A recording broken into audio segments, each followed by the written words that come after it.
Your people, for me, I'm just going to come out and say it. There is no bigger game than this. Arsenal at the Emirates. After what we saw last week, if we beat these, I am ready to say some outrageous things and I will be unbelievably shameless. But if we lose and get battered, I might have to go into hiding. Because let me get the jokes out of the way first. We know that this is very much the internet social media derby. But realistically, in the context of our season, beating City last week and getting a result or even beating Arsenal this weekend with Fulham next could springboard us into hopefully being serious about getting Champions League qualification, because that right now is what is most important, because we know it's a quiet January. But in terms of getting back in Europe, having a 40-game season that we're about to endure, the repercussions of not capitalising on the fact that we are playing one game a week, we are still finally and nicely poised in and around the European places right now, when you've got so many teams that we're rivaling against that are inconsistent and they're not exactly snatching the opportunity in itself. It will be a disaster if we don't capitalise. And I think games like the ones this weekend against Arsenal are where you make a proper huge statement. And I'm nervous, but excited at the same time. And I have not been excited going to games for about 14 months now. But if last weekend was anything to go by, and I'm hoping it wasn't just a flash in the pan, we could have an exciting enough next 4 or 5 months where hopefully Carrick and the Reds that we're in a little bit of a toxic relationship with, aren't we? Sometimes we love them, sometimes we hate them. But this is big.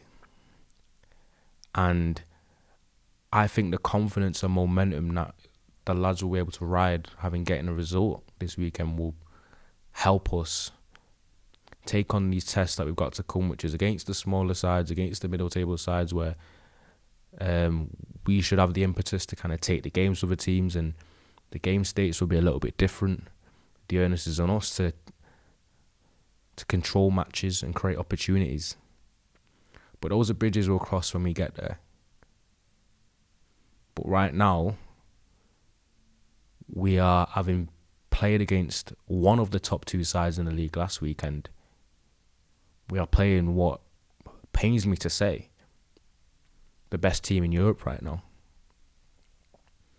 At a ground where they haven't lost, I believe, since, is it February last year?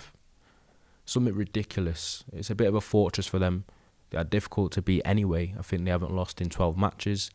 They haven't lost in 7 league games as well. I think they've won 6 of them. And it's not been a happy hunting ground for us of late anyway. I know that we beat them in the FA Cup, but I'm talking league last year. And I'm still quite sore about the Garnacho, because I think Garnacho's goal was onside. And you could call me shameless, you could call me bitter, but I think that's the case. So I think we've got to get our get back. I think they've got a price to pay for that. And I think Sunday's when we do it.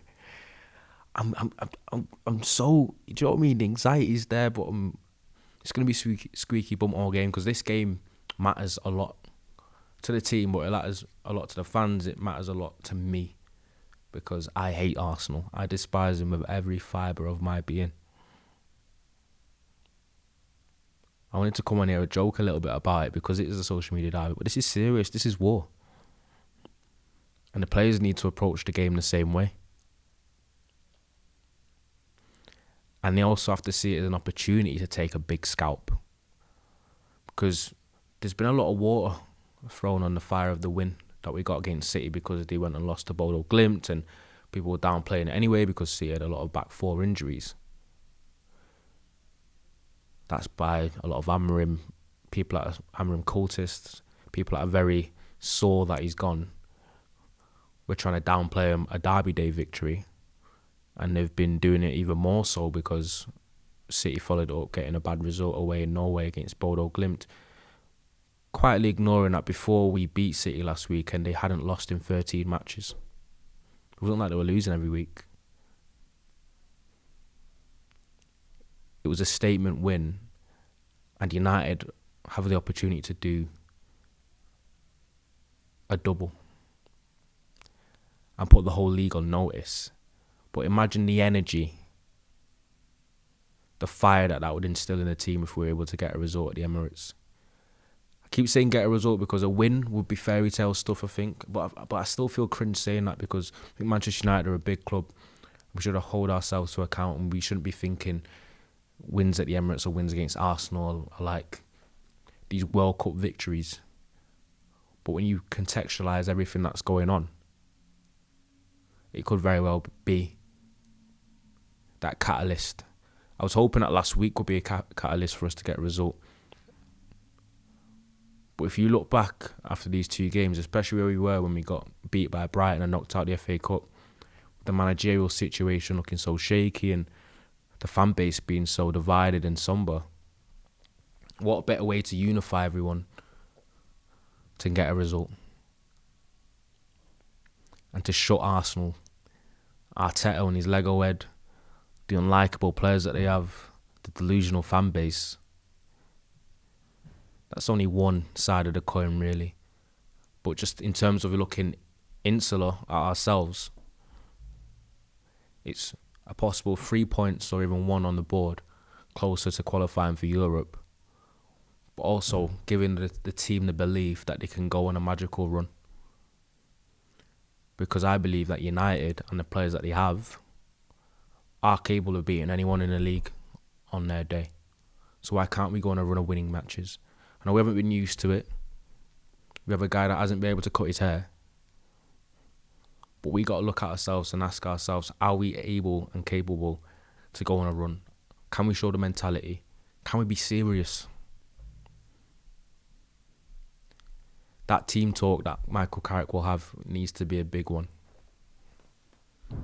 Because Arsenal know it's a big game in themselves and they'll be coming for blood. I think we should have got a result against them at Old Trafford. But this will be tougher.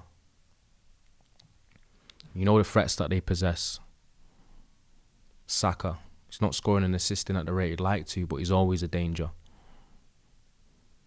The strength in depth that they have. They've got a very strong 16-17 player squad. So United need to be firing and play with intensity and desire and concentration and focus from minute one to the final whistle. There can't be no let up because there will be no hiding places. We know what they're like at set pieces. We know the physicality they possess as well. Gabriel, Saliba are trying to win a title and cement themselves as one of the better centre-half partnerships we've seen in the league. We need to put a fork in the road for that. Very, very few weaknesses in the team apart from up front, you'd say, with Gyokeres, who I think is half a footballer at this Premier League level. Famous last words. But I'm going to quickly go into my team now.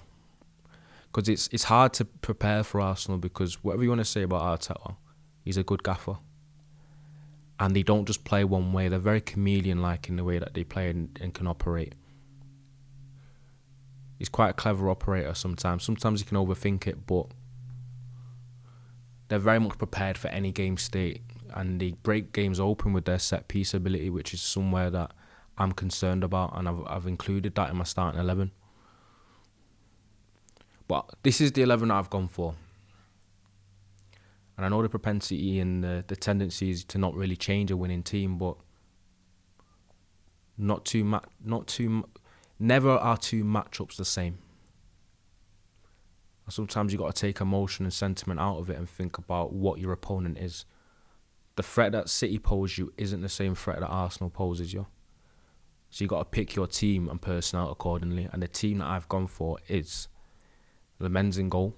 I've gone for a back four of Mazraoui for Dalot because I thought Dalot was mind-numbingly awful, especially with the first 45 minutes against City.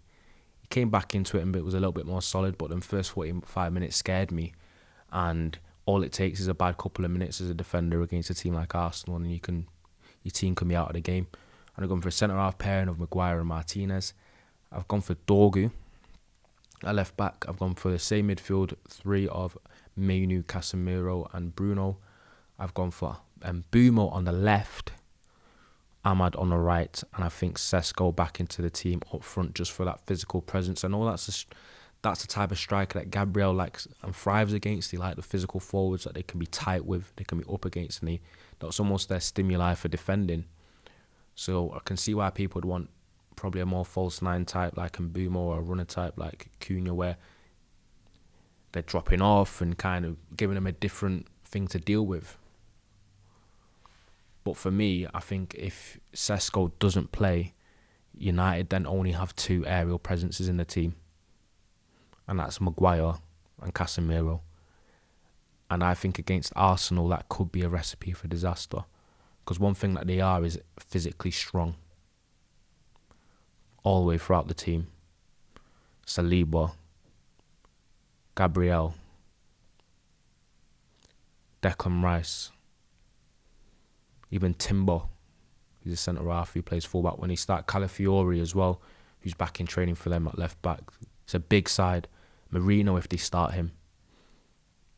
But he might go for Odegaard instead, and obviously a Gyokeres up front. They got a considerable amount of size. Their set-piece delivery is extremely good from Saka and Rice. I think it's an underrated part of their set-piece routines and ability. I think if United rock up with only two real aerial presence, we could be playing so well outfield and we could be giving them a game and defending strongly, and all it takes is one set-piece from them and it breaks the game open. It's their game breaker. It's a gut punch to the opposition and it deflates you. I think Sesko helps in our own box, but also provides a little bit of physical presence going the other way. And I think I just want that one extra attacker. And Dorgu was exceptional at left wing against City. I think this matchup will be different. They're not as weak in their defensive transitions. Their rest defence is so much better. They're better out of possession. They don't concede as many transitions and counter-attacks in the same way. Arsenal as well. But I think an extra attacker allows Arsenal to kind of be a little bit more honest in the way they defend. Arsenal play the highest high line in the league. And the reason why people don't think they do is because they're so good with their 1v1 defending defensively, whether it's Rice in transition, Gabriel or Saliba, that they very rarely get caught out in behind. When they pen teams in and they squeeze them for territory, they usually just win the ball back immediately. When the ball gets fired into the forward areas, you don't really get to realise that they're so highly squeezed up. And they've got David Raya as well, who basically almost stands 10 yards out of his penalty area when they're attacking as well. And I think one way to make Arsenal a little bit more honest, to probably sit 5-10 yards deeper, is if they've got more attackers they have to worry about on transition. And I think Sesko does that. And obviously he didn't play against City.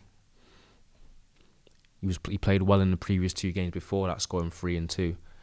But I just think from a matchup standpoint, that is something I'd go for. I reckon he will go for the same lineup, keep everything the same.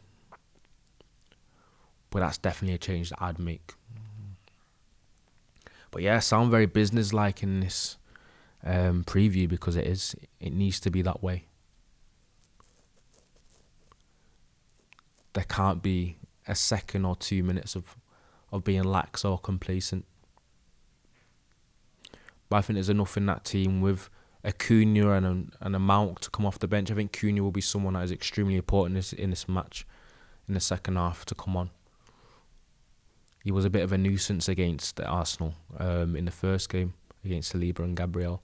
I think his ball carrying ability and his maverick style play, we might need him. But that's the lineup I've gone with. And I think United are capable of getting a result. My heart and mind actually both tells me that we can get a score draw, whether it be 1-1 or 2-2, probably leaning towards 1-1. But I don't need to tell you how important this match is. But Let me know what your predictions are. What's your score predictions? What your predicted lineup will be. But remember to like, comment, subscribe, hype the video. Big game for Michael Carrick to make another statement. He's already 1-0 against Arteta. And as good as Arsenal are, they aren't impenetrable. They do sometimes concede opportunities and transitions. They did against Inter Milan. We just got to be clinical when we do get those chances. But as I said, remember to like, comment, subscribe, hype the video, roll to 10k, and I'll be back after the game on Sunday. Fingers crossed that I'll be here smiling after a win.